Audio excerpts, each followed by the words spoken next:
In this next section, we're going to continue to talk about the transformation that we referred to as rotations in the last unit. Remember, a rotation would be when you turn a shape, okay? We're going to do basically the exact same things that we did with the reflections in our notes a couple days ago. We're going to be using isometric dot paper. We're going to be putting it on the coordinate plane. And then we're going to have those ones where we had to maybe use our patty paper to trace everything and then do the reflections with. We're going to do the exact same things today, but with rotations now. Before we get too far into this, I want to go over a couple of things that you're going to notice and that I want to make sure you understand what they mean before we dive too far into some of these problems, okay? First of all, let's review on a coordinate plane. You have what we call quadrants. Okay, remember on your coordinate plane here, so anytime you were graphing, if you had points, you were able to assign them to a certain quadrant. When we talk about the quadrants, maybe some of you remember how we label them. There's 4 of them. We use Roman numerals to label them, and they make like a C formation, okay? So quadrant 1 starts here in the top right corner, and then we make a C motion to go around. So quadrant 2 is here, quadrant 3 is here, and then quadrant 4 is right there, okay? That's important to just remember because there's going to be times where maybe I refer to the quadrants or we talk about a point and like where it's located at. And so being able to recognize those quadrants and kind of know where exactly I'm at in the graph is going to just be helpful when I'm maybe speaking some of those things out loud. Okay. Now, the other thing I want to get into is some of the notation stuff. We saw with reflections in the first section of this unit that reflections use the little r. Rotations are different. Rotations use a capital R. Okay, a capital R is going to symbolize to you rotation every single time. Now, something that you're going to see is you're going to have something written like this with a capital R. You're going to have then in the subscript piece here a letter like A, a degrees like 90, let's say, and then we're going to have in parentheses a B. Okay? This is just one of the many situations that you could come across. The letters A and B can change to whatever letters they want to use, and the 90 degrees can change to whatever degrees they want to use. For you guys, we're probably going to be sticking to multiples of 90. So like 90, 180, 270, 360, like those kinds of things. They might throw in something a little bit random every once in a while, but most of the time, those are the ones that we're going to stick to because we're talking about like moving full quadrants there. Okay, now let's talk about what these little pieces mean so that you understand how to read this notation. Because there's a lot of letters, like I said, and there's this 90 degrees. So the little A that's right next to the R, this is telling you what point you rotate around.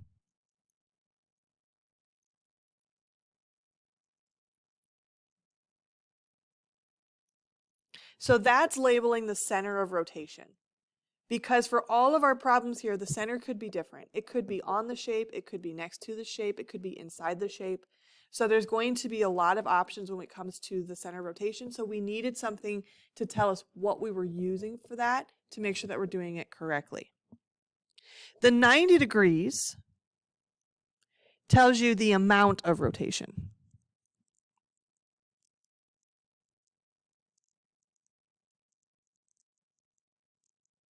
So what that means is how much do you move it? So like this one says 90 degrees, so that's telling me I'm going to rotate this thing 90 degrees. And that's why it's helpful for us to think about the quadrants because each quadrant is 90 degrees. So if my point starts in quadrant 1 and I'm rotating it 90 degrees, either that's positive or negative, and we'll get into what that means in just a second. It's going to either move it down into quadrant 4 or it's going to move it over into quadrant 2, depending on if the 90 degrees is a positive movement or a negative movement. This time it's positive, so we'll talk about what direction that would actually be moving it in. And then the B in parentheses, that tells you what is being rotated.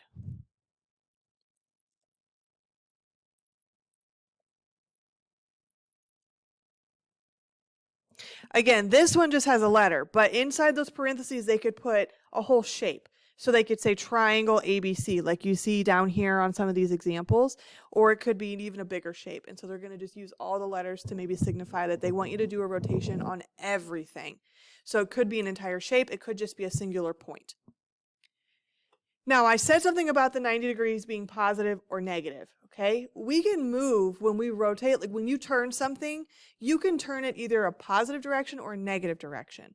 So when we do that, though, when you have a positive or a negative degree, it really matters what direction you move it, okay? So over here on the corner, like on my margin, I'm going to explain to you what directions you move depending on if it's positive or negative. If your degrees that they put in the problem is positive, so if it's positive 90, positive 180, positive 270, you are going to rotate it counterclockwise. So I like to draw arrows just to kind of symbolize how it's going to move.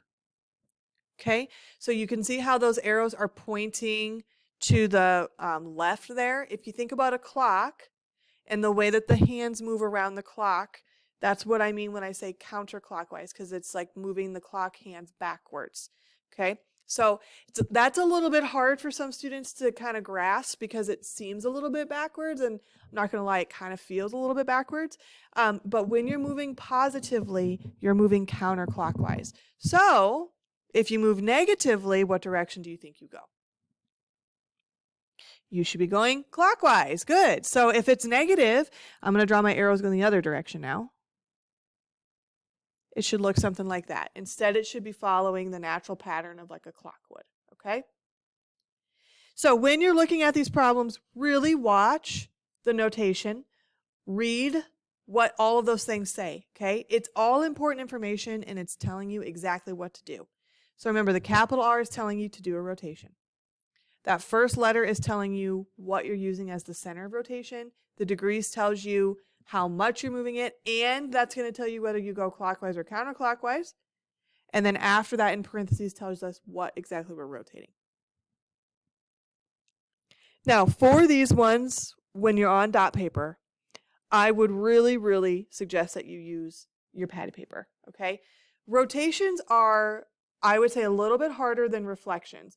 They're not difficult to do as long as you know and have something to maybe help you along.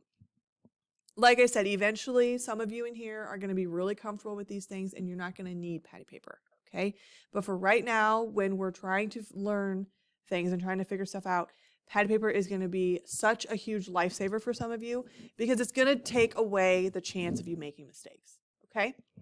So let me show you how to use your patty paper. What I would want you guys to do on this first one is I would want you to trace this whole shape, A, B, C, D, and make sure you include that point U.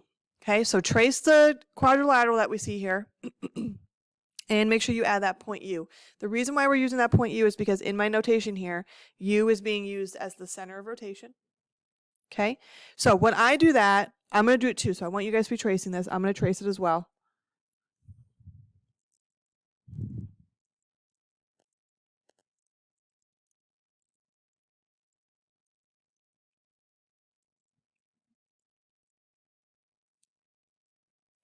Okay, now my tracing is going to look a little bit different, and I'm not going to be able to be as detailed with my labels. Like, I want you guys to label all the letters, so make sure you have A, B, C, D, and U written on there, all right? I can't do that, okay, because I can't lift my pen. If I lift my pen, it separates the things, and they won't all move at the same time when I go to do my rotation, okay? So I'm going to rotate this 90 degrees. Now, 90 degrees is positive, which means I need to go counterclockwise. Here's what you're going to do. You're going to keep your patty paper on top of your shape, okay? You're going to take your pencil, you're going to pin it on U. So you're going to put your pointy part of your pencil on U, and you're going to kind of hold your patty paper in place there. Then you, with your other hand, you're going to take your patty paper and you're going to move it 90 degrees. So think about your patty paper. It's a square, right? So if you flip it on its side, that's a 90-degree rotation. So hopefully, and maybe I should have said this before you traced it, hopefully you got it kind of maybe lined up nicely in the corner so that you can keep track of the 90-degree movement, okay? Because this one's standing pretty straight up, it should be a little bit easier too for us to see when we've hit the 90 degrees, but you should be able to pin your point with your pencil, move your pad paper one turn. So like from one side to the other side of the square, and that should be a 90-degree movement. I'm going to do that up here.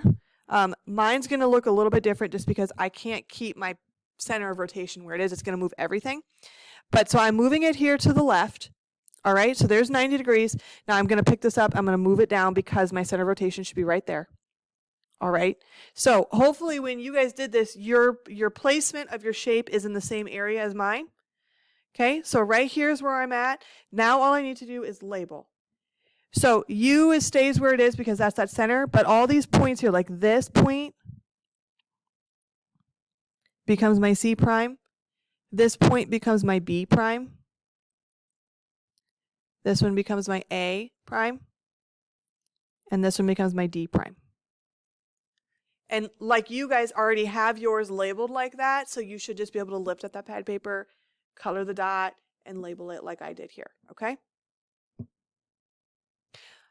Do you see how maybe pad paper is really important on these ones? It just makes sure that you don't make any mistakes, that you go in the right direction, and if you line it up in the square of your pad paper, it makes the rotation really easy because you just have to turn it one time or two times, whatever the angle would be, okay?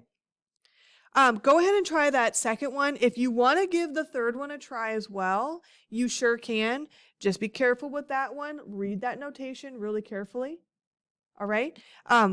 If you want to try those two, give yourself a couple minutes here. I would pause your video.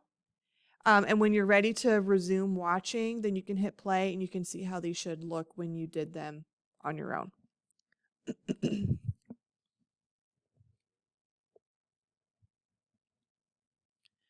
Okay, for this first one, or the second one, I should say here, again, I would have maybe traced it, so I'm going to do that.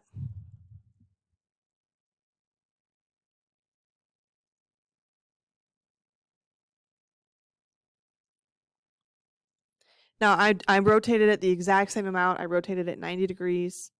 So I'm just turning my square one time, and then I am going to move it down because I got to make sure that my center of rotation matches there.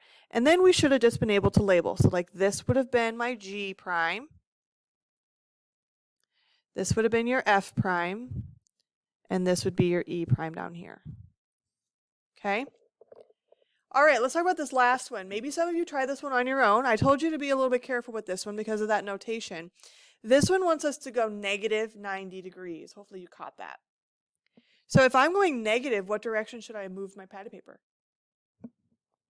Should have moved it to the right instead. So I'm going to trace this again.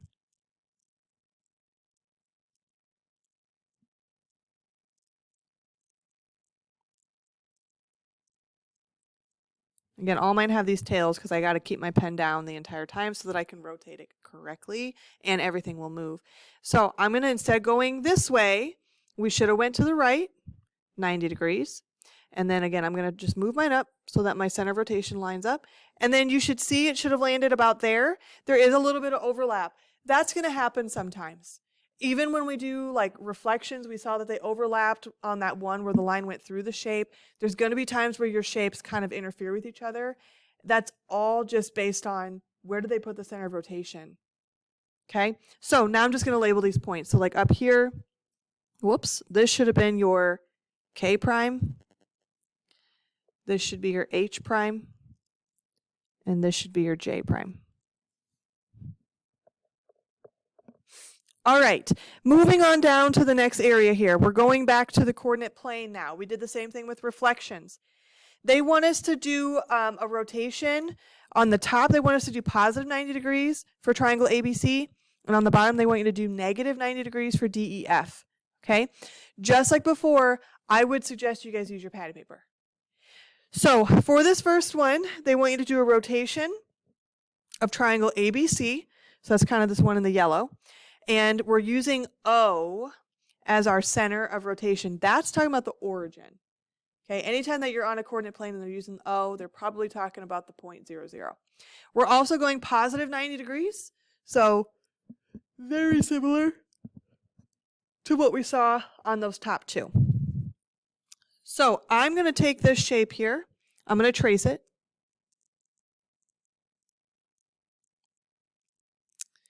And I'm going to connect it to O. Again, what I would have you guys do is just trace that triangle. Make sure you put O on your paper as well. Make sure you label A, B, C. Okay? They want us to do a rotation of all of this shape 90 degrees. They have it written out separately down here, but really what we can do is just do this rotation as one big piece, label our points, and then we'll be able to quickly fill in our coordinates. So we're going 90 degrees, which means I'm going to go to the left, turn my square one time, and then I'm going to just slide it over so that my center of rotation is in where it should be. Okay? And now I'm going to just label these points. So this one right here is your B prime. This one right here is C prime. And this one down here is A prime. Okay? The only other thing I would suggest that you do is that you do fill in these coordinates because they're asking you to do that. So A prime now is at -5, -2.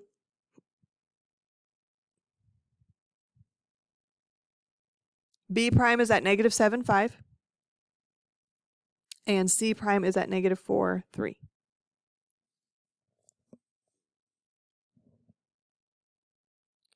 All right, I would like you guys to try that next one. Be a little bit careful with that one because they are asking you to go -90 degrees, okay? So make sure that you go in the right direction.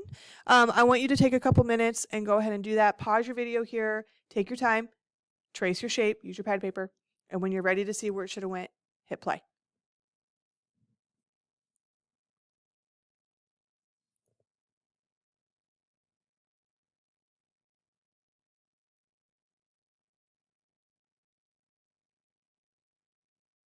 Okay, so I started by tracing here, and then we're going -90, which means you should have moved it to the right.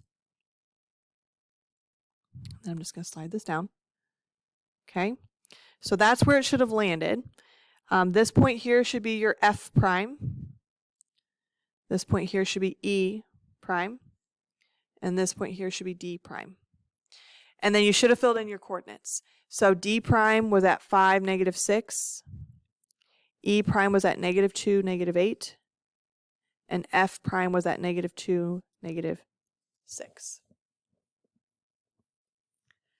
All right, the last one here, again, this is really similar to what we saw when we did the reflections. Make sure, I would say on these ones, absolutely use your pad paper, okay? Because you're going to be doing different types of rotations here. A lot of them, like all of these here, A through F, want you to do a rotation around the origin, okay? But G and H, they've switched where our center of rotation is, so we're going to want to be a little bit extra careful with that. The first thing I would do, so take a minute to do this here, trace the shape on your pad paper, the whole thing. So trace all the sides, put all those letters in there, A, B, C, D, E, F, G, and make sure you put that O in the middle. Okay, so take, 20 seconds to get that all traced and labeled. Once you've got it traced, we're going to get started with these rotations here. Now, like I said, A through F is wanting you to just rotate around that O. So like we did up above on number 1 with the isometric dot paper, those 3 shapes up there, we would put our pencil down on the center of rotation. That is what you're going to want to do here when you're doing these rotations as well.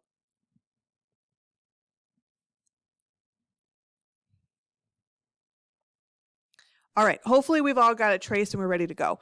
So for letter A, I want us to do a rotation around the origin, 90 degrees, okay? So we're using the point in the middle of the shape. 90 degrees means that we're going to move it to the left. And I want to look at where letter A is going to go, all right? So let me trace just the square here.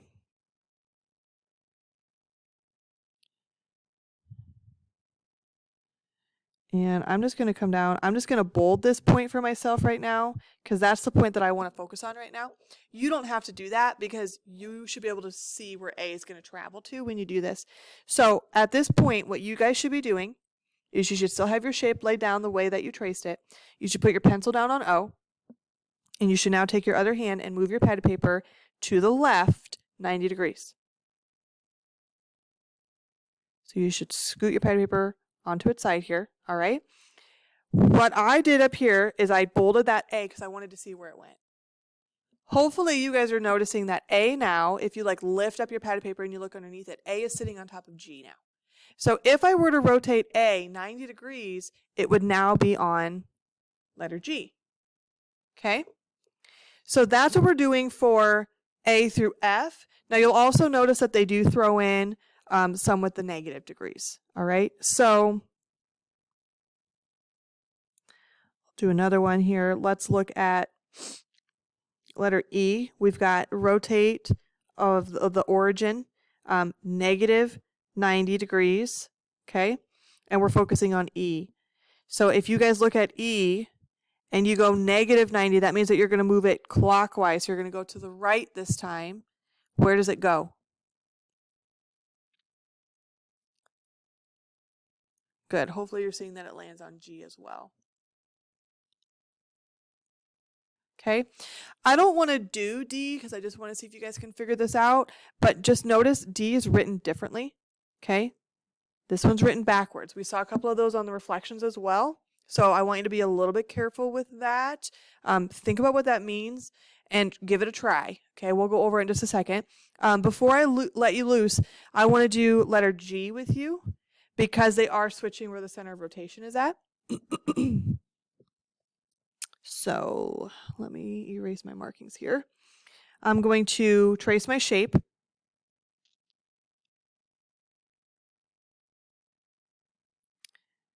And let's see. I want to see where letter E goes.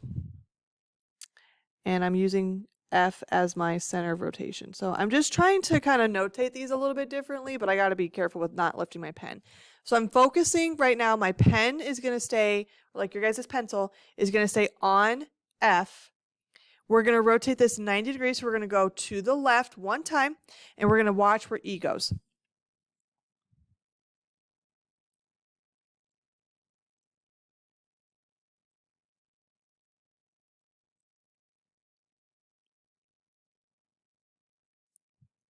Okay.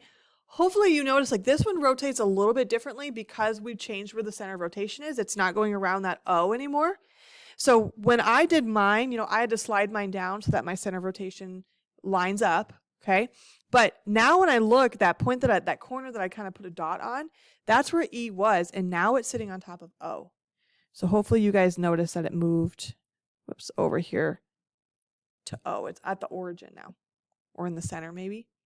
Okay, so I want you guys to take a couple minutes and do the remaining ones. Be really careful with letter D and be careful with H because it does the same thing where it switches the center of rotation.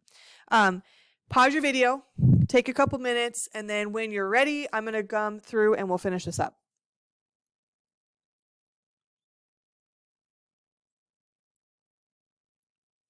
Okay, for letter B, you were moving point B 180 degrees, so you should have moved it to the left and it should have landed on letter F down below. For letter C, you were moving point D 270 degrees, again still going to the left. If I even just think about on my square, I'm going 1, 2, 3 turns because that would be 90 degrees each time. So I would have landed on F. Some of you might start to pick up on some of those patterns the more and more and more you do some of these rotations on your own. D, I hope you were careful with this one. This one's written backwards. They didn't tell you what they rotated. They told you that they rotated something negative 180 degrees and it landed on H. You could think about if you went backwards and really what you're doing is a positive 180 rotation on letter H. So maybe some of you figured that out. If you weren't sure how to do that though, if you land on H, you have to think about, okay, if I went negative 180 degrees, that means I started at a point and I went to the right with it and I went 2 turns and you should have landed at D. Some of you may even be noticing though, when you're dealing with the 180, it doesn't really matter if it's positive or negative because you're going to end up in the same spot, right? Like if you stand somewhere and someone tells you to go 180 degrees or they tell you to do a negative 180 degrees, you're going to land in the same position. So it doesn't really matter with the 180 whether it's positive or negative. What other degree would do that? 360 as well, okay? If you make a full circle, Whether you turn to the left or you turn to the right and you go all the way around, you're going to land in the same spot that you started with. Okay? Those are the only ones, though, where it doesn't matter. If it's 90 or 270, it does matter if it's negative. All right. For letter F, you should have rotated point F negative 90 degrees. So make sure you went the right direction. This time you would have gone to the right and you would have landed on H. And then the last one here, they're giving you a new center of rotation. You're rotating point A, but you're doing it around B this time, 180 degrees. A should have landed on C.